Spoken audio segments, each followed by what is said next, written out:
You'll be making one of the most popular restaurant dishes in North America, and something every chef should know how to execute flawlessly. A stunning New York strip steak, cooked to a perfect medium rare, seared and seasoned on the outside, tender and juicy on the inside. But there is something missing. Hand-cut frites. Hot, crispy, and perfectly seasoned. Steak frite, a classic French bistro dish. But don't race to your stations yet. Steak frite needs one more thing. A rich, delicious side of béarnaise sauce.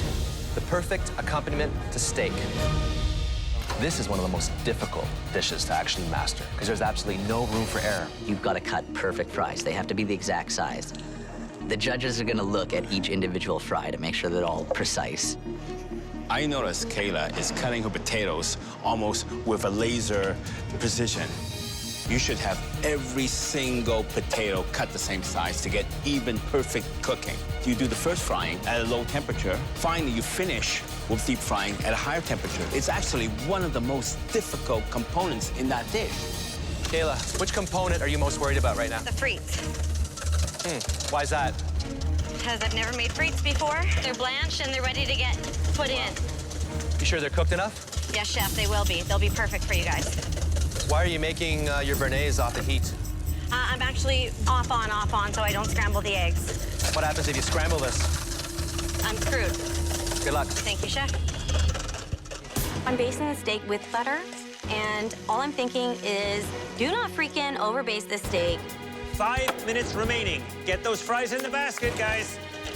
Oh my God, I am so stupid. I put my fries in the 300-degree fryer, not the 375. They're not bubbling. If one thing could sink Kayla, it's going to be her fries. She is behind everybody, and if she doesn't really pull it together, I honestly think she's going home. There's only 3 components on the plate. They all have to be perfect. Everything has to kind of come together in harmony in order to be a delicious experience. Otherwise, you're gonna have cold frites, hot steak, béarnaise sauce, which is thick and gloopy. You don't want that. 3, 2, 1, hands up! I have no idea how my steak is cooked on the inside. It could be raw, it could be overcooked. I'm not overly confident right now. I don't know if I've done enough to make it to the top 4. I finished. Kayla, we asked for steak to be cooked perfect, medium rare. What am I going to see when I cut your steak open? Nice and crisp on the outside and a beautiful medium rare on the inside. You're confident of that? Never too confident. It certainly is a little darker on the outside than I might expect. Okay.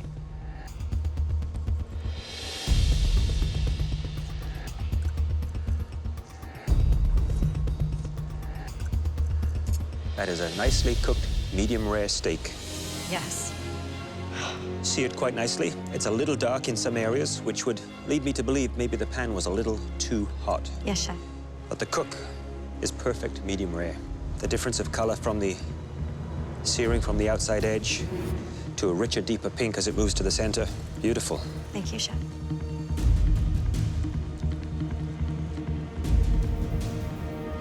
It's very, very good. The seasoning is spot on also. Thank you, chef. I was very concerned that you were putting too much on. Kayla, Hi, chef. you happy?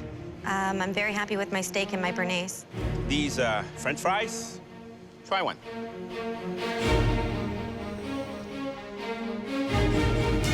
What do you think? I think they're cooked. I think they need more color on the outside, though. I definitely agree with you that it needs a lot more sun, I think. Looking at my fries, all I'm thinking is, where is my purse? I need my bronzer right now. These fries are pasty.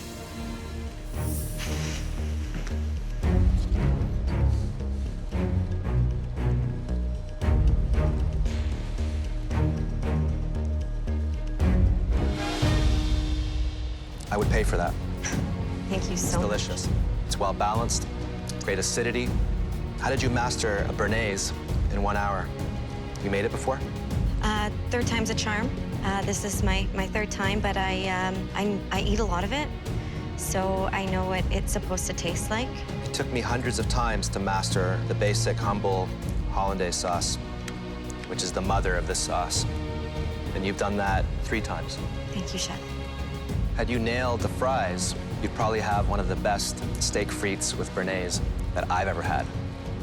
So close. Yes, Chef.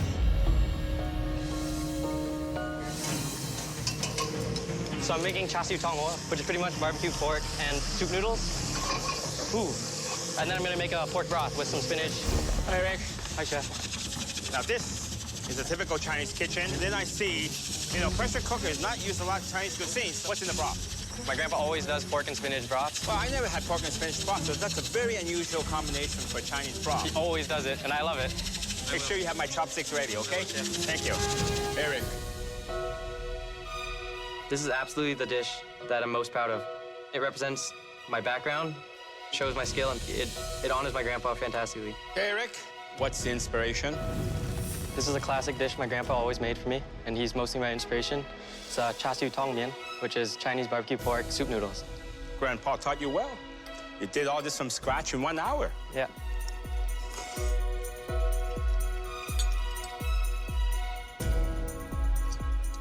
Hosek. Ngoi sai.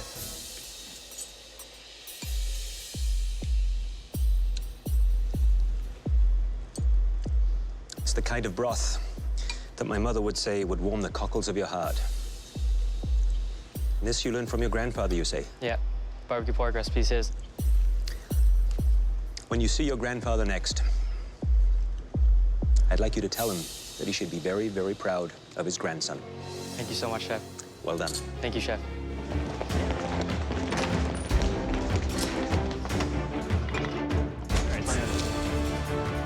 I'm not throwing much in my basket in the pantry. I'm gonna use as many of those mystery box ingredients as possible. These are not ingredients you're gonna find in most people's grocery carts. These are a little bit unusual, and they do take a tremendous amount of skill and understanding in order to master them. And it takes a very important word, creativity. At least I recognize the mung bean noodles. I know that I can use that as a base of my dish. I do recognize squab, but I've never worked with it. But I'm gonna treat it as if it was a tiny little chicken.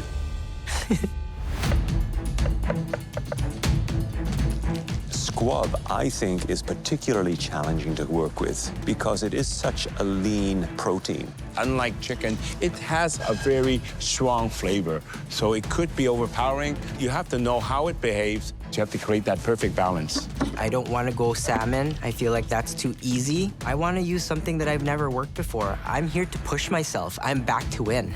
I'm making a Filipino-inspired soup using this squab. It's called a sotanghon. Anytime I was sick as a kid, my mom used to make me sotanghon. It's basically our chicken noodle soup. My mom was so important to learning everything that I know about cooking. And that's one of my fondest memories of her, is just sitting in the kitchen while she cooked and taste the things that she's cooking. I have to be creative with this challenge. I'm even using the bones of this squab to make my broth. Never cooked squab before, but I'm confident in my skills. I think I can do it.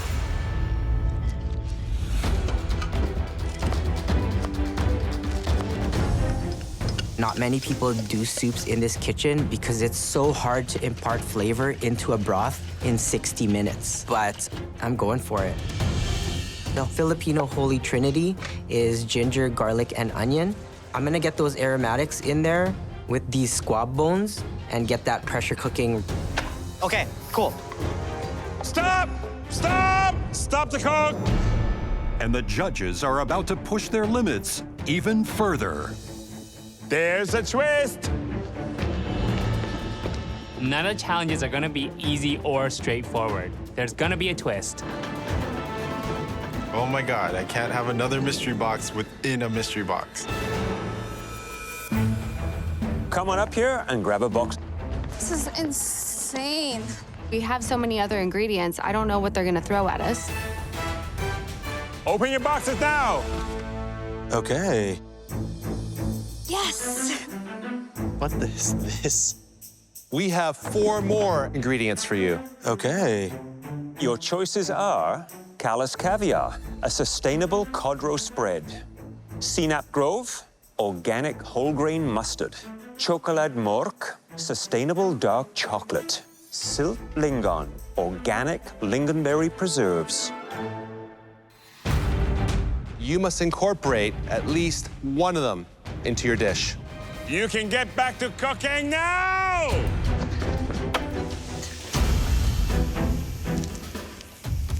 Hey, Jeremy. Hey, chef. Was that curveball a curse or a gift? It was a gift because you know what? This is cod roe. The main seasoning of this is fish sauce. Oh. So it's gonna pair well together.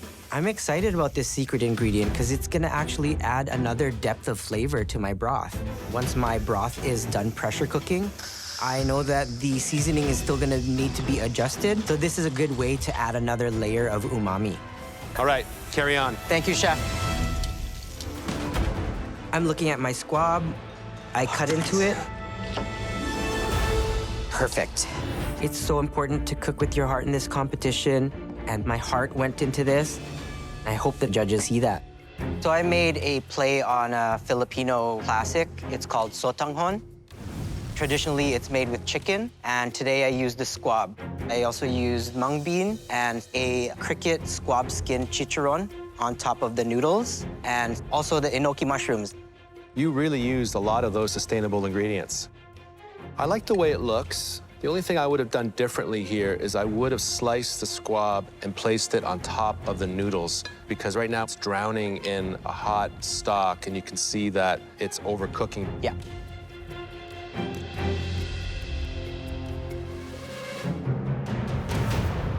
Wow. It's another knockout from you.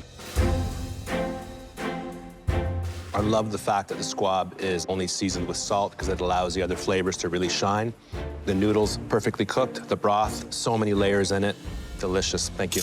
Thank you, chef. Noodle soup is the ultimate comfort food. 100%. Do you think I'm gonna get that ultimate comfort? I hope so, chef. Okay. Oh, I would say more than pleasantly surprised. I like it because it's very clean, and using the pressure cooker was a fantastic idea. You're able to extract all that flavor. Overall, I like the effort. This is the food for the future. And your future is bright. Thank you, chef. I feel so good right now. I got to stick to my roots, and they loved the flavors. I'm pretty proud right now. I literally think it's a joke, because I don't even think it's possible. The trick to baked Alaska is making sure that whilst it's baking in a fiercely hot oven, that the ice cream doesn't melt. The meringue acts as an insulation. The right amount of thickness of that meringue is essential. Sponge, ice cream, and meringue married into one luxurious presentation. Please head to your stations. There you will find identical set of ingredients. You have 80 minutes to prepare, bake, and present an individual-sized baked Alaska. Your time starts now. I'm very nervous. Just be calm, Kayla. Be calm, okay? Eric looks frazzled. No, I have no clue who's going home. Could be any of us. Calmness levels all-time low. Hate desserts, never had one of these before. This is an incredibly technically detailed dessert. There are three major components: the sponge, the ice cream, and a meringue that you want to get all over that dessert to insulate it, and then in a fiery hot oven. You have to make sure that all three elements work perfectly together. So the first step is make the ice cream, right? Agreed? They have to be doing it now. I'm most worried about ice cream. I've never made ice cream. I sure as hell have never baked ice cream. So worried? Yeah, I'm shitting my pants. Kayla? Hi. So I see you preparing some strawberries, so you're not sticking with a classic. No, I'm actually gonna do a riff on a Neapolitan ice cream. So I've done a chocolate sponge cake, a vanilla ice cream, and I'm gonna do a strawberry sauce. Well, I've never seen your hand tremble quite so much as it is today, so I'm gonna leave you with that and make sure that you watch the time. You only have 45 minutes left. Danielle, how you doing? Good, how are you? What do you have in there? It's gonna be a maple pistachio ice cream. Okay. And then I'm gonna be brushing the sponge cake with a little bit of maple whiskey sauce. You sure you're not taking a little bit of a risk there? I'm definitely taking a risk, but it's MasterChef Canada Kitchen. It's time to start taking risks. Who's going home today? It's definitely not going to be me. Really? Absolutely not. Your ice cream should be in there by now, so it'll freeze up solid. I've made sponge cake a few times, so I am feeling pretty good. Okay, guys, that sponge cake needs to be in the oven. Go, go, go, get it in there. I'm a little bit worried. Maybe this won't bake in time. I'm mixing the batter and I start folding in flour. Julie? Hi. Baked Alaska challenge, got to be the toughest yet. Are you confident that you can pull all that off? Yeah. Looks like the flour is a little undermixed there. I would take that out with a spoon so you don't get that raw flour flavor. Thank you. I think Julie is having a meltdown. I just came off Julie's station. She was taking her Genovese sponge, pouring it into the sheet pan, and the flour that is in there that is unmixed. I said to her, take it out, remix it so it mixes through nicely. She didn't take that advice. She just takes her spatula and mixes it through, throws it into the oven. If we find uncooked flour in that sponge cake, it could be the end. Why wouldn't you take your advice at this stage of the game? 30 minutes. You only have 30 minutes left. Your last 30 minutes. I open the oven and I pull out the cake, and it's not servable. I can see that there's too much moisture in the cake. It's raw. Is it? It's raw. I see Danielle, and she threw her cake in the garbage. And I think, what are you doing? My sponge cake flopped. My eggs, I don't know if I under-whipped them or over-whipped them, but starting over. If my second sponge cake doesn't work, it's over. I am praying for an absolute miracle. I start to mold my sponge cake, and it's mushy. It is round globs of goo. Trying to salvage it and put it in a ring mold and cross my fingers. I pull out my second sponge cake. Fuck me. And it's just as bad as first. I'm absolutely ticked. I have no time to make a third sponge cake. I have to use it. Danielle's having a problem with her cake too, and I'm thinking maybe hers will be worse than mine. 10 minutes. You only have 10 minutes left. Come on. Your meringue should be going by now.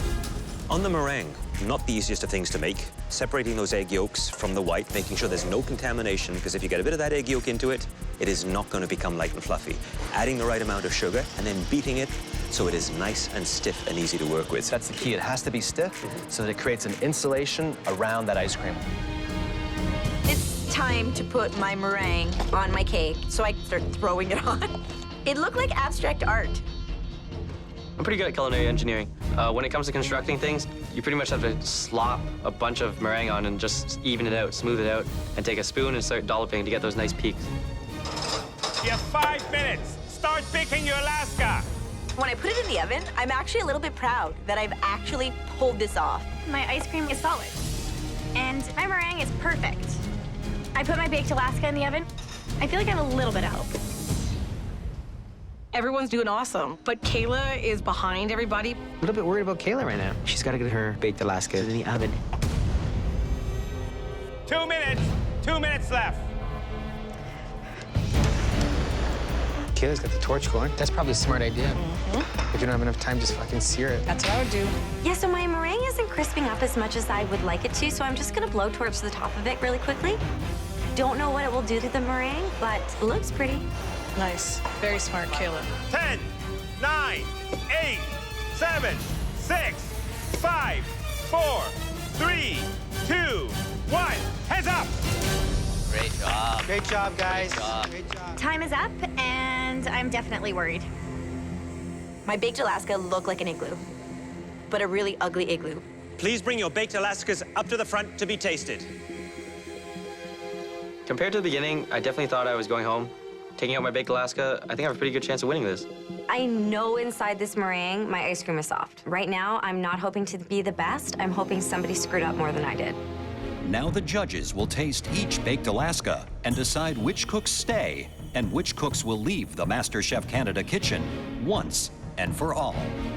Eric. Hello, Chef.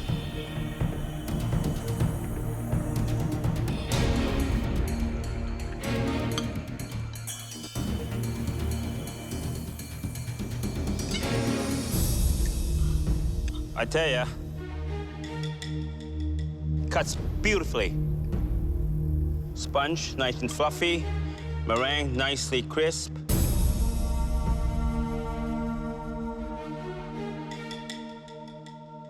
That cake to me, is beautiful. You tell me you cannot make dessert, eh? That doesn't say it. You tend to underrate yourself. Sometimes you have to pat yourself on the back. Hey, Chef. Eric. Chef.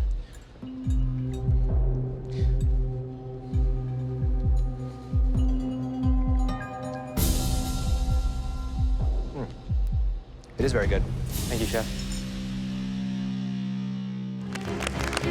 I'm inspired by who's cooking with us. Mr. Claudio himself. This is awesome. Today, you will have the privilege of cooking right alongside our very own chef, Claudio Aprile. That looks way better on you than a sports jacket. I might be old, but I ain't dead, and that's eye candy going on right up there. Just like the rest of you, Claudio will have to prepare and serve a stunning MasterChef quality dish using only the ingredients under his mystery box. At the end of the cook, you will all have a chance to taste Claudio's creation. On the count of 3, you're all gonna lift your boxes. 1, 2, 3, lift!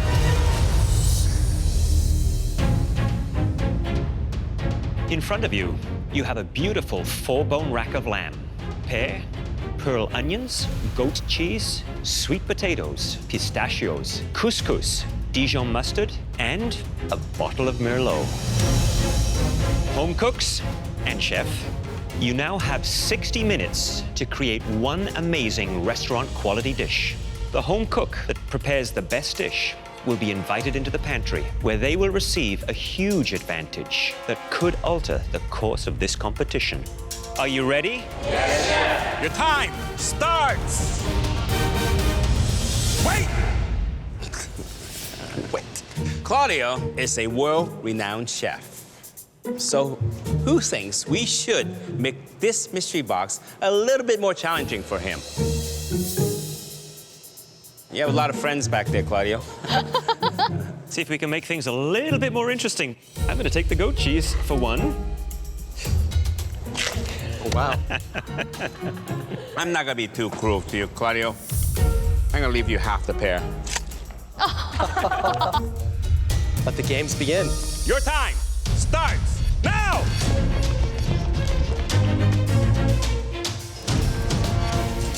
No shaky. I won back-to-back mystery boxes, and I'm going for a third. I'm sick of David winning mystery box challenges. It's time for a new person to be up there. I hear you back there. I'm making pistachio-crusted lamb and sweet potato puree. I can't always be flying under the radar. I need to win this. I need to strike the right balance of sweet, savory. So to go with the lamb, I want to do caramelized pear and sweet potato puree, and I wouldn't mind doing a better dish than Claudio. I'm gonna do a ragu with some chanterelle mushrooms, oven-dried tomatoes, pearl onions, and crust my lamb in a little bit of pistachio, some mint, some basil, some coriander.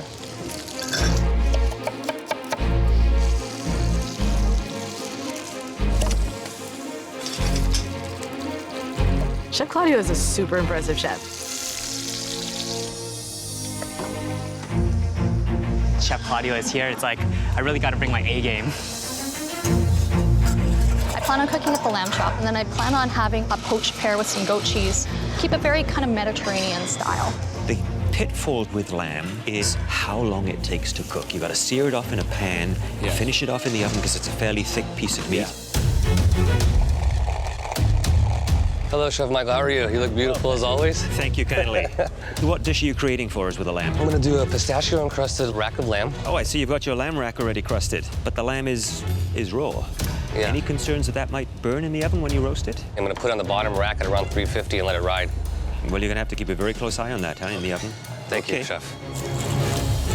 Thinking a little bit outside the box. I'm doing a pan-roasted lamb with boiled pistachio nuts and then pureed, and a sweet potato puree. Having Claudio in the kitchen with us gives us added pressure. Love it. Hi, Sabrina. Hi, Chef. You almost seem too calm. It's as if you're just, you know, cooking for a Tuesday night supper. It's funny that you say Tuesday night, because Tuesday night's my date night at home. Oh, is that right? So I'm cooking for my love. I'm cooking for my boyfriend. He is my #1 fan. it's tough being away for a while. It's so tough. Look forward to tasting it. Thank you, chef. I'm making a very complicated dish, wine poached pear, and that's a couscous with celery, carrots, and I'm gonna deep fry some sweet potatoes. I've never won a mystery box, and I'd sort of like to win at least once. 15 minutes! You have 15 minutes left! I'm close to plating.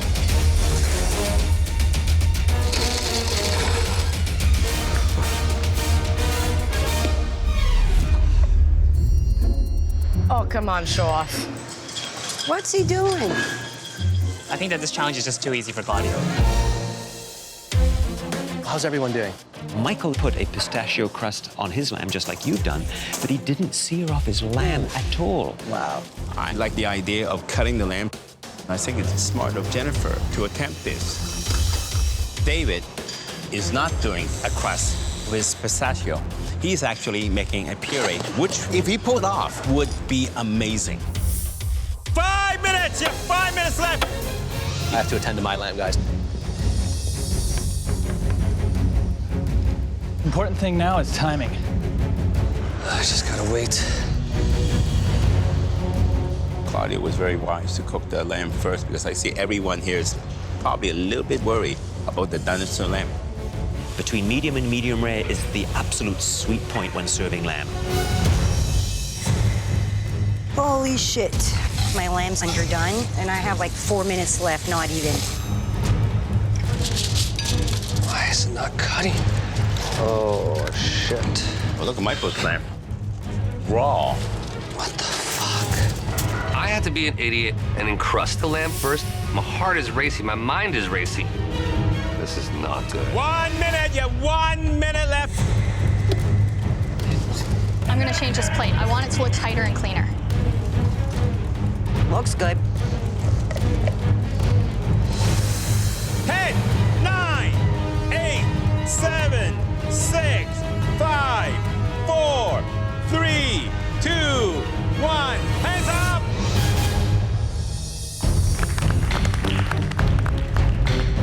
Claudio, please bring your dish up to the front. Would you describe your beautiful lamb dish, please? Lamb with a crust of pistachio, and then I took some sweet potatoes and I infused them with vanilla bean and finished it with a little bit of olive oil, which had some citrus in it. The rest of you, come up and taste what a master chef like Claudio does, a beautiful rack of lamb. It is a work of art.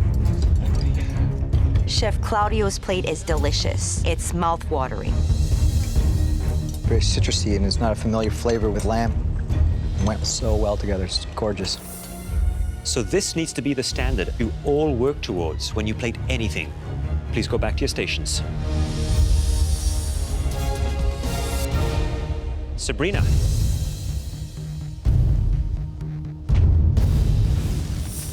Pistachio-crusted lamb rack with a sweet potato mash with some roasted garlic and goat cheese folded in, some butter-glazed carrots. Sounds like a lot, but you got it done.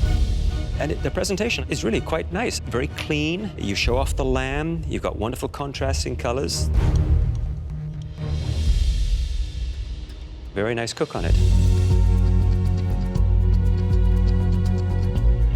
You know, the beautiful thing with a wonderful rack of lamb is that you want to have it showcase itself. So simple seasoning, salt and pepper, a little brush with the mustard, the pistachio. You've made lamb very happy today. Thank you, Chef. Well done. Strong dish. I got this in the bag. It's mine. I feel like dancing. How do you feel? Oh, God, I have a perfect dish for it. Perfect dish. Eric. Hello, Chef. Tell me about your dish. What you're making? We're gonna do a green Thai curry with green coconut Thai rice. curry. Do you think a curry might overpower the flavor of the crab? I think curry and crab go well together. It's not gonna be super spicy curry. It's gonna be sweeter and like herbaceous with the lemongrass, kaffir lime leaves. I like citrus notes with crab. Who do you think might be going home today? I think Rita's a stronger cook, so I'd like her to go home. Good luck. Keep an eye on the clock. Eric, please bring your dish up. Tell me what flavors went into the sauce and the crab. Fresh cilantro, lemongrass, garlic, onion, jasmine rice cooked in coconut milk, and then a crab broth that I made. Nice little presentation, quite innovative. The only concern I have is the large lime wedges. They're large? I just think if you take a mouthful of sweet, delicate crab, you have this huge hit of sour lime. Not something I would have done.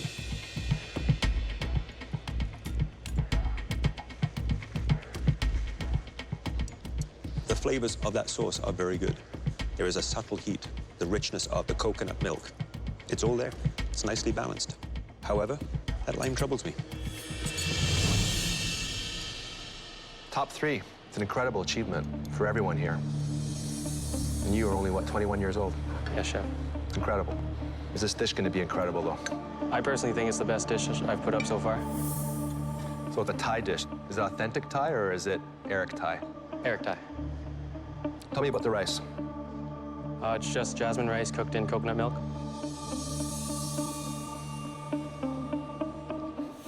It's delicious. Thank you, Chef. I don't think I've met a 21-year-old that cooks this way. Thank you, that means a lot. It's incredible.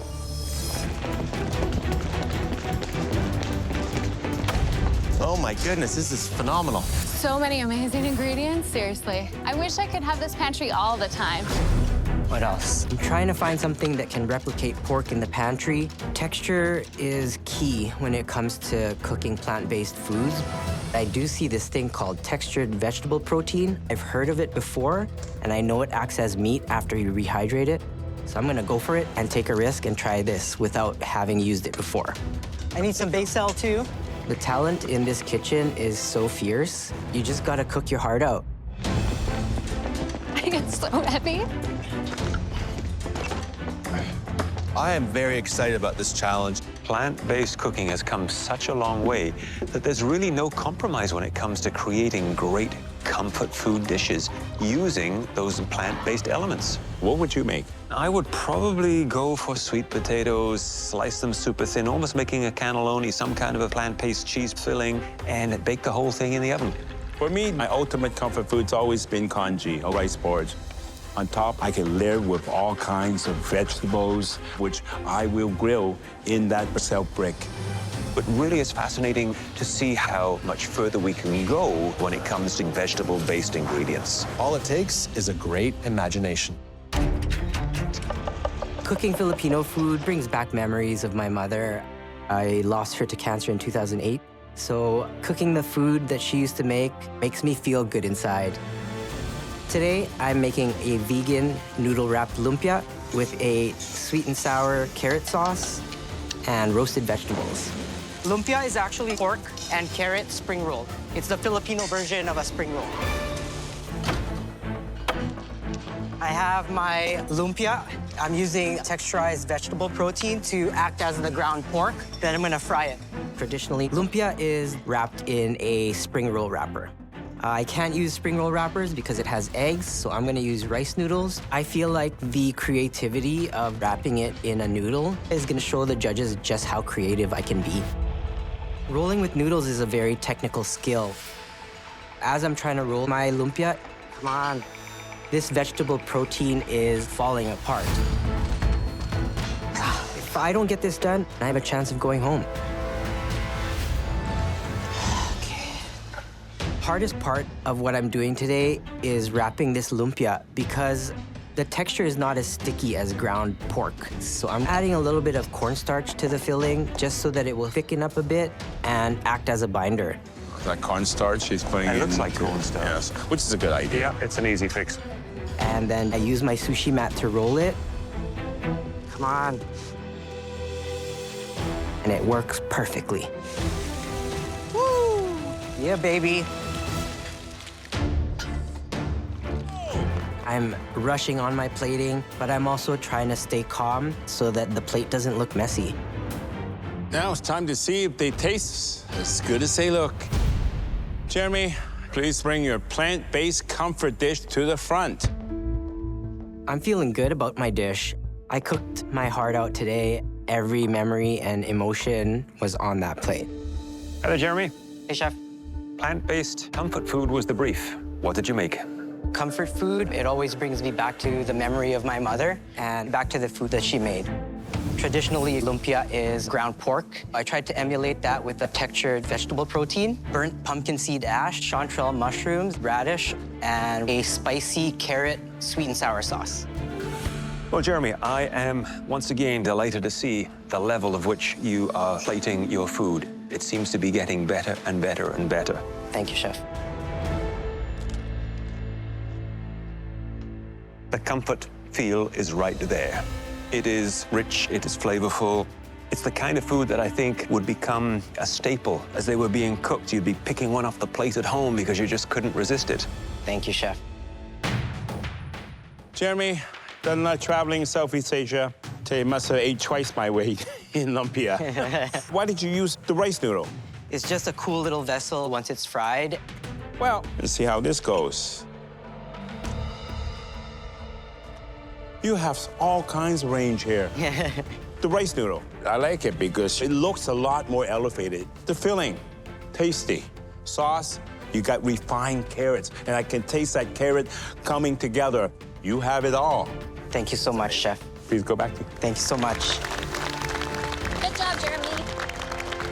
Praise from the judges means so much to me. I feel like my mom would be so proud of me. Looks like he's just about to start working on his noodles. He is, to me, almost the pasta master. He loves working with noodles, and the fact that he's using a guitarra, which is a special little device, an Italian device, to make those noodles, shows that he's very confident and comfortable that he can make a really great noodle. I think I'm being the right amount of ambitious doing these techniques for my entree because it's all calculated and I know I can execute it. 30 minutes. You have 30 minutes remaining. You're now at the halfway mark. The cooking of the lobster has to be perfect. Lobster is a family favorite, and I definitely can't let them down because I feel like I disappointed them in the lobster challenge before. How you doing, Eric? What do you have in here? A lot of herbs, spices, coriander, lemongrass. Your lobsters are chilling? How are they cooked? Are they medium rare right now? They're slightly under. Oh, look at that. How long did you cook these lobsters for? 8 minutes, Chef. 8 minutes? Yeah. Chef Claudio thinks I overcooked my lobster. I just have to push through and execute this lobster dish. I can't go home unless I'm Canada's first Master Chef. Yeah! Can I have some? Eric already cooked his lobster almost to the edge. Now, if he stir-fries that lobster on top of the poaching, I'm concerned it might be overcooked.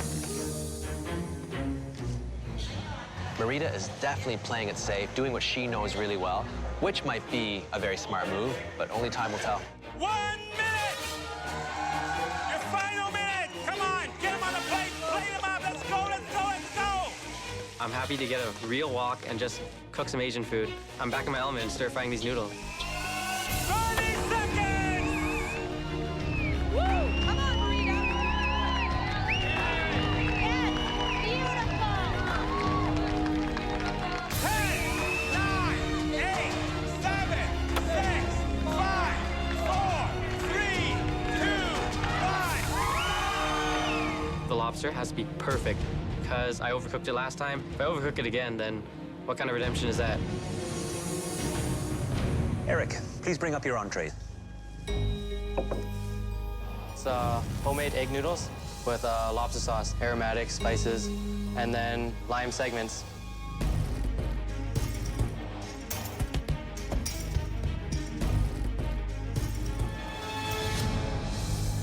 Eric, you've learned how to cook lobster to a T. The noodles are amazing. The sauce, not too creamy and over-the-top rich, but is subtle with flavor.